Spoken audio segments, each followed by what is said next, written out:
नमस्कार दोस्तों। आज की कहानी है संजीदा और उसके भाई की कहानी। संजीदा अपने माता पिता के साथ एक बड़े से अपार्टमेंट में रहती थी।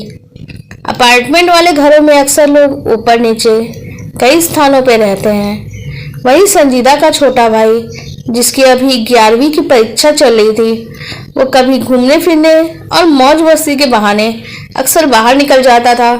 संजीदा बड़ी बहन थी तो अपने छोटे भाई को इस बात के लिए डांटती थी, तुम जब भी कहीं बाहर चले जाते हो और बिना बताए चले जाते हो, थोड़ा पढ़ाई पे ध्यान दो। तो संजीदा इस चीज को लेकर थोड़ी परेशान भी होती, कहीं उसका भाई गलत संगतों में ना पड़ जाए, और वो अपने भाई अबीर का बहुत ही ज्यादा ध्यान रखती थी। संजीदा के माता पिता को अचानक ही गांव जाना पड़ गया, क्योंकि गांव में जो दादा दादी रह रहे थे वो अचानक जमीन जायदाद की बंटवारे की बात कर रहे थे, और इन सब प्रक्रिया में करीब करीब 1 महीने का समय लगने वाला था। वही संजीदा के भी कॉलेज चल रहे थे और ज्यादा समय वो कॉलेज में ही बिताती थी। आबिर का स्थान ज्यादा ध्यान रखने की इच्छा हो तो उसने उसको इंस्ट्रक्शन भी देख रखी थी कि कहीं अगर बाहर खाए पिएगा तो वो ऐसा कोई हरकत ना करे जिसकी वजह से उसकी पढ़ाई में बाधा है, क्योंकि अक्सर बाहर खाने से तबीयत तो खराब हो ही जाती है। और संजीदा अपने भाई का इस बात के लिए विशेष ध्यान रखती थी। एक दिन संजीदा जब एग्जाम चल रहा था तो उसके साथ प्रैक्टिकल भी था, तो उसे आने में काफी समय लग जाता था। अब प्रैक्टिकल एग्जाम, ये सब वाइवा वगैरह के प्रोजेक्ट की तैयारी में तो वैसे भी बहुत दिन लग जाते हैं, फिर आने में उसे 5 से 6 बज जाते थे, और शाम के लौट के अबीर करीब 3 बजे ही आ जाता था। अब दोनों ने एक एक चाबी अपने पास रखी हुई थी, दोनों भाई बहन ने। आबिर को आने में समय लग रहा था तो संजीदा उससे परेशान होती है, इसलिए अक्सर आबिर को एक छोटा मोबाइल दे रखा था और समय समय पर उससे बात करते रहते थे। उससे कह रही है आज कि तुम बाहर खा लो, लेकिन ध्यान से कोई गलत चीज मत खाना, जैसी कोई हैवी चीज मत खा लेना जिससे तुम्हारी तबीयत बिगड़ जाए। तभी संजीदा को नीचे वाली आंटी की आवाज सुनाई पड़ती है। आंटी बोल रही थी, अरे बेटा तुम तो घर आ गए हो। ये बात बोलते सुनती है संजीदा तो बोलती है, अरे भाई तुम जल्दी खत्म हो गई तुम्हारी परीक्षा क्या? 2 बजे ही खत्म हो गई। उसने कहा हाँ आज मेरी लास्ट पे एग्जाम था तो अब कुछ दिनों की छुट्टी है। अब संजीदा को तो रोज 5 से 6 बजता था। ये सुनकर फिर संजीदा थोड़ी चिंतित हुई कि अभी उसका इतना देर तक वो खाने पीने का कैसे ध्यान रखेगी, क्योंकि वो इतना देर तक तो भूखे नहीं रहेगा ना। तो उससे कुछ ज्यादा बनाना नहीं आता है, बाहर से थोड़ा बहुत नूडल्स वगैरह खा सकता है, लेकिन ये सब भी तो उसे नुकसान ही करेंगे। तभी जो नीचे वाली आंटी थी उनकी आवाज आती है और संजीदा फोन लेके संजीदा का उससे बात करती है कि मैं इसके खाने पीने का ध्यान रख लेती हूँ। अभी संजीदा को 5 से 6 दिन ऐसा ही बीतने वाला था, जहाँ पे उसे प्रोजेक्ट के चलते सबमिट करना था तो शाम हो जाती आते आते, और प्रैक्टिकल वाइवा की तैयारी करनी थी। तो संजीदा ने सोचा नीचे वाली आंटी कितनी अच्छी हैं, अगर वो आबिर के लिए कुछ खाना पीना बना ही देंगी तो इसमें क्या बुरा है, अपने परिवार के लिए तो बनाती ही होंगी। अभी सोच ही रही थी तब तक आंटी बोलती है फोन में कि तुम चिंता मत करो। संजीदा निश्चित हो जाती है, क्योंकि 5-6 दिन बीत जाते हैं, अब एक दिन होता है। संजीदा सोचती है चलो आज का काम मेरा जल्दी निपट गया, चलो थोड़ा जल्दी आ जाती हूँ। आंटी भी बेवजह परेशान होती होंगी और अपने भाई को और आंटी को सरप्राइज देने के इरादे से जल्दी लौट जाती है और उन्हें बताती भी नहीं है। बस सीढ़ी पे उसने कुछ देखा तो आंटी के घर में जो हो रहा था वो देख कर उसने देखा कि आबिर जो है कुछ खा रहा है, और संजीदा को उसके खाने से अजीब सी आवाज आ रही थी और गंध भी बहुत अजीब लग रही थी। उसकी जो खाना है आवाज निकाल के जो खा रहा था ना, वो चीज उसके लिए अनयूजुअल था। उसने झांक के देखा तो आंटी पीछे वाले कमरे की तरफ गई हुई थी। आंटी पे की जो नजर है उस पर नहीं पड़ी थी, और आबिर जो है वो खा ही रहा था। वो देखते हैं एक पल के लिए वो सन्न हो जाती है, और उसने अपना जल्दी से मोबाइल निकाला और कुछ ही सेकंड रिकॉर्ड किया था, और तब तक उसकी आंटी को वापस आते हुए देखा। तो संजीदा जल्दी जल्दी सीढ़ी चढ़ जाती ताकि आंटी को पता न चले कि वो आ चुकी है। वैसे संजीदा काफी डर गई थी, उसने जो कुछ देखा था वो अपनी आंखों पे उसके विश्वास नहीं हो रहा था संजीदा को। संजीदा ने एक थाली में आबिर को खाते हुए देखा था। उसने थाली में जितनी भी कटोरियां थी उसमें से एक भी खाने लायक चीज नहीं थी। इसमें एक में जलता हुआ कोयला बिल्कुल लाल, उसने उसे मुंह में उठा के डालते देखा और ऐसे खुश हो रहा था जैसे कोई बहुत ही स्वादिष्ट चीज खा रहा हो। संजीदा के तो पूरा परिवार शाकाहारी था, लेकिन अभी अभी उसने जो देखा, अबीर कच्चा मांस का टुकड़ा खा रहा था। ये सब देख के संजीदा बहुत बुरी तरह से डर चुकी थी। अभी आंटी उसे देख नहीं पाई थी, तभी उसने देखा कि एक कटोरी भर के आंटी ने उसे चीनी दे रखी है और वो अजीब तरीके से उसे खा रहा है, और ये जो बिहेवियर है उसका बिल्कुल ही नॉर्मल नहीं लग रहा था। संजीदा को वापस आती है तो देखता है उसने घंटी बजाई, तो घंटी बजाता है तो देखता है कि उसकी दीदी तो वापस आ गई है। अब इस समय वो बिल्कुल ही नॉर्मल बिहेव कर रहा था। अबीर दीदी कहता हुआ कमरे में आ जाता है, बोलता है दीदी आज तो आंटी ने गजब किया दिया, बहुत टेस्टी खाना बनाया, हलवा पूरी सब्जियां ना जाने कितनी सारी डिशेस बनाई थी, मेरा तो खाकर ही पेट भर गया। पर संजीदा जो देखी थी वो सारी चीजें डिशेस तो नहीं थी, पर अबीर जो बता रहा था ऐसा लग रहा था कि उसने स्वादिष्ट खाना खाया है, और एक बार भी उसने ऐसा कुछ नहीं जताया कि उसने कुछ नॉनवेज जैसी चीज खाई हो। पता नहीं उसने क्या खाया है, पर उसने जो डर लग रहा था संजीदा को, उसने अपने डर को चेहरे से छुपाया और अबीर से कहती है तू जाके कमरे में आराम करो, तेरा एग्जाम तो खत्म हो गया ना। वैसे संजीदा को काफी डर लग रहा था, ये क्या हो रहा है अबीर के साथ। वो अपने मम्मी पापा को फोन करके परेशान नहीं करना चाहती थी, तभी उसे याद आया कि गांव में एक चाची है जो उसकी हर बात मानती है, सुनती है, जब भी उनके साथ जाती है उनका समय बहुत अच्छा बीतता है।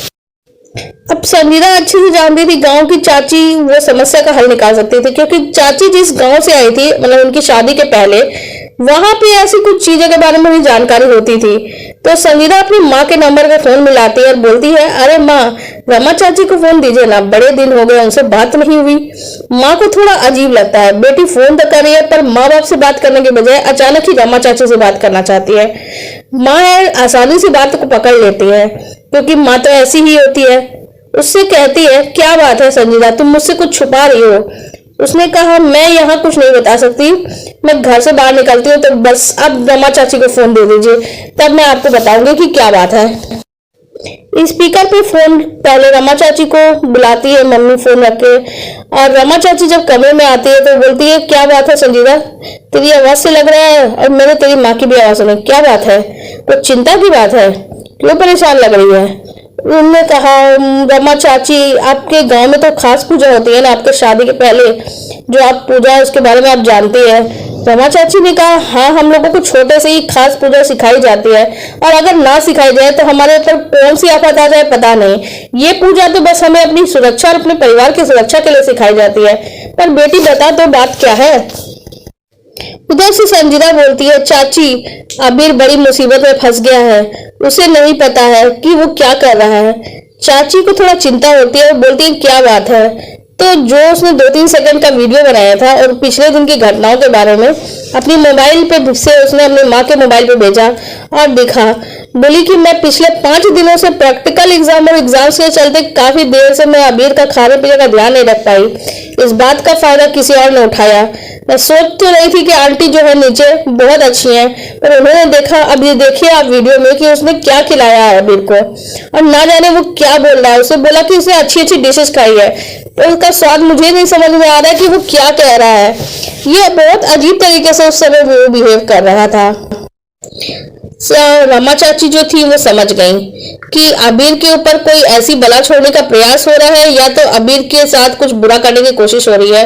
तो उधर से रमा चाची बोलती है तू बस एक काम कर जो मैं तुझे बताती हूँ, एक कटोरे चीनी भर और अबीर के आगे रख, पर उसे ये नहीं बोलना कि ये चीनी है, तो उसे बोलिए गाजर का हलवा या फिर कुछ ऐसा ही कुछ बोल, और उसे देख कि वो क्या रिएक्शन करता है, वो इसे खाता है या फिर कुछ और ही कहता है, उसके बाद मैं आगे तुम्हें बताऊंगी। इधर से संजीदा इस बात से थोड़ा डर जाती है, पता नहीं कौन सी बात है। संजीदा फिर वही करती है जो उसकी चाची ने कहा था कि अबीर के आगे वो एक कटोरी चीनी भर के लेके जाती है, और जैसे ही उसे बोलती है कि ये गाजर का हलवा है, वो खुशी खुशी पूरी चीनी एक साथ ही खा लेता है। अब ये देख के संजीदा बहुत ज्यादा डर गई थी, पर चेहरे पे कोई भाव नहीं आने देती है। उधर संजीदा जो थी अब वो अबीर के स्वास्थ्य को लेकर बहुत चिंतित हो रही थी। रमा चाची ने कहा उसके ऊपर लगता है कोई बला छोड़ दी गई है, उसकी सुरक्षा के लिए मुझे कुछ मंत्र छोड़ने ही होंगे, जिससे लेकिन अभी तुम्हें वहां कुछ करना होगा। और तुम मेरी बात ध्यान से सुनो, उसके बाद जब रमा चाची ने बताया कि उसने कहा कि आबिर को उस बात का विरोध नहीं करना है, इस बात का तुम्हें ध्यान रखना है, तुम्हें एक धागा बांधना है, तुम्हें पास जो एक मंदिर है वहां जाना है, तुमने वो देखा है ना, वहां भैरव भगवान और हनुमान जी का मंदिर है, वहां पंडित जी एक धागा देते हैं तुम्हें। मैं उनसे बात कर चुकी हूँ, मैं उनसे फोन में बात करी हूँ, और वो जो धागा है तुम्हें आबिर को बांधना है। और संजीदा उसे लेके आती है, लेकिन आबिर थोड़े बहाने से बार बार उसे धागा बांधने से रोकने की कोशिश कर रहा होता था। बहुत मुश्किल से उसे कन्विंस करती है और फिर धागा बांधने की कोशिश करती है, लेकिन बार बार धागा खुल जा रहा था। अब वो थोड़ी कोशिश करती है, उसे चिंता भी हो रही थी, लेकिन उसने थोड़ा बहुत कोशिश करके फिर आखिर में उसे धागा बांध दिया। लेकिन अभी भी आबिर का बिहेवियर कुछ अब नॉर्मल नहीं था, लेकिन संजीदा बहुत ज्यादा डरी हुई थी। उसने धीरे से दूसरे कमरे में जाके फिर रमा चाची को फोन किया, तो रमा चाची ने कहा अगर तुम्हारे घर में कोई साया है, ऐसा लगता है कि शायद कोई साया तुम्हारे घर में भी छोड़ने की कोशिश हो रही है, तो तुम लोगों को यहाँ आना होगा। वो पूजा यहाँ नहीं हो सकती, वहां नहीं होगी, यहाँ आना होगा तुम्हें। और संजीदा गांव का टिकट करवा लेती है, लेकिन आबिर को वहां उसे लेके अकेले आने में डर लग रहा था। लेकिन रमा चाची कहती है कि वो धागे के प्रभाव में वो तुम पर कोई नुकसान नहीं पहुंचाएगा। वैसे तो वो बला बहुत खतरनाक है, लेकिन मेरे आगे वो कुछ नहीं कर पाएगी। अब संजीदा अगले ही दिन के ट्रेन में बैठ के लेकर 4-5 घंटा में ही गांव पहुंच जाती है, जहां पे उसे रमा चाची मिलती है। अंदर जाती है, छोटा सा गोल लकड़ी कार लेकर वहां पे चली जाती है और वहां पे बैठते हैं। और वो कई तरह के अजीबोगरीब तरह की पूजा करती है, जिसके बारे में संजीदा कुछ नहीं जानती थी। कई चीज तरह के करती है, उसके बाद वो बोलती है कि अब हमें बस एक चीज करके देखना है। और फिर वो सारी वही चीजें इस कटोरी में वैसी थाली में सजा के जो अबीर है उसको कहती है कि इसे खाओ। तो वो बोलता है ये क्या मजाक है चाची, भला कोई कोयला, ये गंदी चीजें, गंदा मांस का टुकड़ा मैं खाऊंगा, आपको लगता है ये कैसा मजाक कर रही है चाची मेरे साथ। उसके बाद रमा चाची जो कह रही थी कि अब इसके जो अबीर के ऊपर बला थी वो तो उतर गई है, लेकिन संजीदा जो घर जाने से भी डर रही थी, तो उसने कहा जो तुम्हारी नीचे आंटी दिखाई दे रही थी, हो सकता है फिर से कोशिश करे इस बात के लिए कि वो दोबारा से बला छोड़े, क्योंकि इससे उनकी शक्तियां बढ़ती है। लेकिन अकेले जाने में तो संजीदा बहुत डर रही थी। तो रमा चाची कहती है मैं भी तुम्हारे साथ चलती हूँ, तुम्हारे माता पिता भी चलेंगे, यहाँ पे जो काम होना था हो चुका है और बंटवारे का काम भी कंप्लीट हो चुका है। फिर देखती हूँ कि वो तुम्हारा क्या बिगाड़ती है और हमारा क्या बिगाड़ती है, हम सबके सब वहां पहुंचते हैं। आंटी जब केवल आबिर को वहां देखती है तो स्पेशली उसे बुलाने की कोशिश करती है, और तब तक लेकिन पीछे से रमा चाची भी उनके घर के अंदर चली जाती है। उसके बाद जो चाची थी बहुत ही नॉर्मल बिहेव करते हैं, जैसे किसी पड़ोसी से कोई मिलने आता है, और आंटी से कहती है आप तो बहुत खाना स्वादिष्ट बनाती है, मुझे आबिर ने बताया, तो आप सिर्फ आबिर को क्यों खिलाएंगे, हम सबको खिलाइए, हम लोग सब पूरा परिवार आए हैं, पूरा परिवार है, सब लोग मिलकर जुलकर खाएंगे ना, आपका भी परिवार होगा, आप उन्हें भी बुलाइए, लाइए आज क्या बनाया, आप आबिर को खिला रही है, हम लोग सब मिलकर काम करते हैं, बुला हम लोग ही खा लेते हैं। तो वो जैसे आंटी सुन के बहुत डर जाती है, उन्हें लगता है उनकी कोई पोलपट्टी खुलने वाली थी। तो रमा चाची से बोलती है मुझे पता है, फिर क्या बनाया आपने मुझे अच्छे से पता है। फिर वो उनके कमरे में घुस जाती है, जहां वो आंटी उसे रोकने की तो कोशिश करती है पर रोक नहीं पाती है। वो एक कमरा एकदम गुप्त कमरा बना के रखी थी, जहां पे वो अजीबोगरीब तरह की पूजाएं कर रही थी। अजीब तरह का सब कमरा सजा हुआ था, बिल्कुल वहाँ फूल और खून ना जाने क्या चीजें बिखरी हुई थी। जब रमा चाची उस कमरे का नजारा देखती है ना, तो अजीबोगरीब इस तरह की स्थिति देख के वो थोड़ा अजीब से उनको बहुत चक्का हो जाती है। फिर वहां उनकी नजर एक कागज पे पड़ती है जिसपे आबिर का ही नाम लिखा हुआ था। अब रमा चाची को तो बहुत जोर गुस्सा आता है, क्योंकि आबिर और संजीदा तो उसके बच्चों जैसे ही थे, तो बोली मुझे पता है तू क्या खिलाना चाहती है। अब गुस्सा उसके अंदर बहुत ज्यादा आता है, तो वो सीधा जो आंटी होती है उसका बाल पकड़ के बोलती है मैं तेरी बला आज उतारती हूँ। रमा चाची फिर कुछ मंत्र बोलती है, जो वो आंटी है वो रमा चाची के पैरों में गिर जाती है, बोलती है मुझे नष्ट मत करो, मैं तो तवा बर्बाद हो जाऊंगी। तो रमा चाची कहती है तू इधर इस जगह को छोड़ के जंगल में जा, अगर तुझे इस शहर में भी नजर आ गई ना तो मुझसे बुरा कोई नहीं होगा। और वहां से वो जल्दी से भाग जाती है, और सही लोग घर चेक करते हैं तो उनका कोई परिवार नहीं मिलता है। जब कोई परिवार ना देख के अबीर बोलता है तो अजीबोगरीब तंत्र विद्या के बस सामान मिलता है, तो ये क्या है, उनके परिवार कहाँ गया। तो बोला वो परिवार नहीं था, ऐसा लगता था, तुम्हें दिखाया जा रहा था कि उनके पति और बच्चे हैं, पर कोई था नहीं, वो सब कुछ आंखों का धोखा था। ये अबीर को बस दिख रहा था, और जो कुछ तुम्हें दिखाया जा रहा था ना वो तो उससे भी ज्यादा कुछ बुरा करने वाली थी, क्योंकि वो इंसान नहीं थी, दायन थी। और लेकिन संजीदा ने बहुत समझदारी का काम किया और रमा चाची को फोन कर दिया उनकी मदद से। अब ये बला को तो बाहर भगा ही दिया, उस औरत को भी हम लोगों ने भगा दिया है। जो अबीर है वो संजीदा दीदी को अपने गले लगा के बोलता है, सही कहा तुमने, आपने बहुत सही काम किया। जब वो वीडियो देखा, उसने जब ये सब कुछ खाते हुए खुद को देखा ना, तो उसको ये सब बर्दाश्त भी नहीं हो रहा था कि मैंने ये सब कुछ कैसे किया। रमा चाची और दीदी आप मुझे बाहर नहीं निकालते तो मैं ना जाने किन बलाओं के चक्कर में फंस चुका था। ये सब वीडियो देख के तो मुझे विश्वास भी नहीं हो रहा। रमा चाची बोलती है, ऐसी जो है ये बलाएं ढूंढती है कि किसी के ऊपर डाल दे, किसी साधारण व्यक्ति को ढूंढती है जो कमजोर पाती है, ऐसी डायन विद्या ये करती है कि उनके ऊपर ये बलाएं ढूंढती है उनका, और फिर उनका आसान शिकार बनाती है। उनकी सारी शक्तियां लेके, शारीरिक मानसिक शक्तियां लेके उनके बीमार कर देती है, फिर उनकी मृत्यु भी हो जाती है। पर अभी तो तुम्हें जो उसने ज्यादा कुछ कर नहीं पाई, और संजीदा को भी सब कुछ पता चल गया, इसलिए उसने तुम्हें कुछ बिगाड़ने नहीं दिया और उसने बहुत जल्दी प्रयास कर लिया। और मैं तो यहाँ हूँ ही, और ये जो धागा जो संजीदा दीदी ने बहादुरी के साथ तुम्हें बांधा ना, इसे खोलना मत। उसने तुम्हारी जो रक्षा करी है, क्योंकि वो तुम्हारी रक्षा के लिए ना अपनी जान पे भी खेल गई। ना जाने तुम्हारे अंदर जो बला थी वो उसे भी नुकसान पहुंचा सकती थी। उधर जब रमा चाची और फिर जो पूरा परिवार है संजीदा का और अभी सब भगवान के मंदिर जाते हैं, वहां भगवान को धन्यवाद करते हैं इतनी बड़ी मुसीबत से बचाने के लिए। फिर जो संजीदा सोचती है, लोग इतनी आसानी से लोगों पे भरोसा कर लेते हैं, कभी पड़ोसी समझ के, कोई दोस्त समझ के, और कितनी आसानी से ये लोग उस भरोसे को तोड़ देते हैं, कितना गलत काम करते हैं। क्या इनको कर्म का फल मिलता भी है? और नहीं मिलता है तो कोई जवाब, शायद मेरे मन में एक जवाब उसके फिर आया कि अगर कर्मों का फल नहीं मिलता तो रमा चाची यहाँ जाके उसे सबक नहीं सिखाती। और फिर ये सोच के संजीदा मुस्कुरा देती है और वो सब कोई भगवान के आगे हाथ जोड़ लेते हैं। आपको हमारी ये कहानी कैसी लगी कमेंट सेक्शन में जरूर बताइएगा।